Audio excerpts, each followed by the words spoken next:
Hey guys, Tyler2K here, and today we'll be talking about damage breakpoints. In the previous video, I had talked about combo priorities, and how it's often better to not put the opponent into rage if you're barely going to net any additional damage. So we'll conclude our journey by talking about damage breakpoints, more specifically, the 41 damage barrier. Now it's self-explanatory, but since your opponent only has 41 health at the time of rage activation, if they're close to being in rage, and you're able to deal significantly more damage than 41 points, you can actually instantly win the round without worrying about opponent rage. This is most commonly performed by grappler command throws, although generic 1+2 throws deal 40 points of damage, and then adding in rage deals an extra 10%, bringing it up to 44, thereby breaking the 41 barrier. Every player has been here. You try to punish a rage art, and you do a combo that simply does not kill the opponent. Eventually, you better understand wall splat and damage potential, but there's still a better way, and that's by using guaranteed strings that deal 41 or more points of damage. That way, there's no variability, such as wall positioning, that can cause you to miss your punish on your opponent's rage art.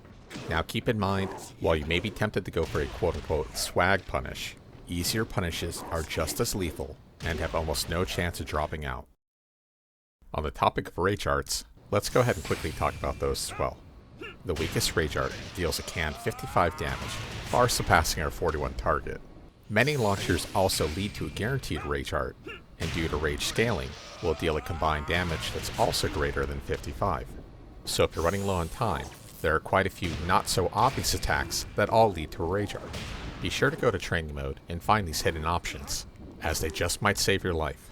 Last but not least, not every single launcher you do will guarantee a rage art, so be careful of that.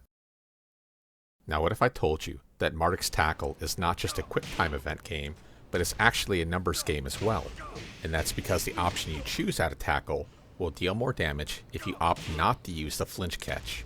So if you commit to one of these options, it'll deal 40 damage, perfectly hitting that breakpoint we're looking for. Things get a little spicier with Rage, where our 10% buff will not just increase the initial tackle damage, but the follow-up hit as well.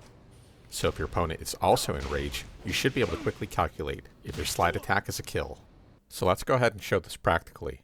It's not 100% necessary to take a look at the health before initiating a tackle, but once the tackle lands, you should be completely cognizant to how much health they have remaining. In this case, Heihachi is well below 41 points of health remaining, so that will allow a slide attack to be lethal damage. On the other hand, in this case Heihachi is above the 41 health, but barely, so knowing that we have Rage, if we commit to a non-flinching throw, it will also deal lethal damage, giving us the win. In the next video, we'll go ahead and talk about frame breakpoints and how they're important to applying pressure.